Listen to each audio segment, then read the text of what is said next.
हरि ओम इदं विष्णुर्विजग्रमे त्रेधानि दधे वदं समूढमसि अवाग्सुरेशवाः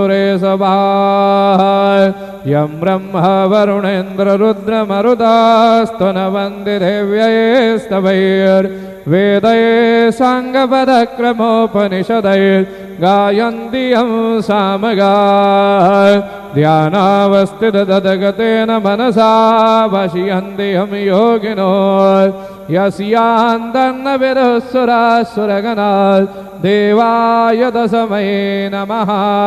गुरुर्ब्रह्मा गुरुर्विष्णुः गुरुर्देवो महेश्वरा गुरुः साक्षात् परब्रह्म तस्मै श्री गुरवे नमः।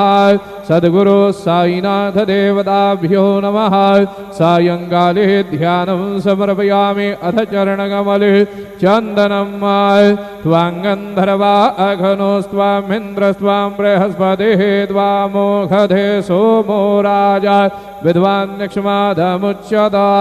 चन्दनं समर्पयामि चन्दनोऽस्योपरि अक्षतान् समर्पयामि अहिरिव भोगैः व्रजे देवाहुञ्जाया हितिं परिवाधमानः हस्तग्नोऽभ्यजवाभ्ययुनानि विद्वान् पुमान् पुमाग्सम्परिपातु विश्वतः सकल सौभाग्यमाङ्गलिकद्रव्याणि समर्पयामि अबीरं गुलालं समर्पयामि अध ऋतुकालोदभवपुष्पं माल्यादेन सुगन्धेन मालत्यादिनि वय प्रभो मया हृदानि पूजार्थं पुष्पाणि प्रतिगृह्यता।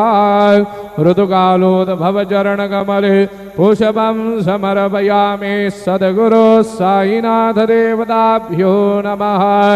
अथ नैवेद्यार्थे उपहार नैवेद्यं निवेदयामि।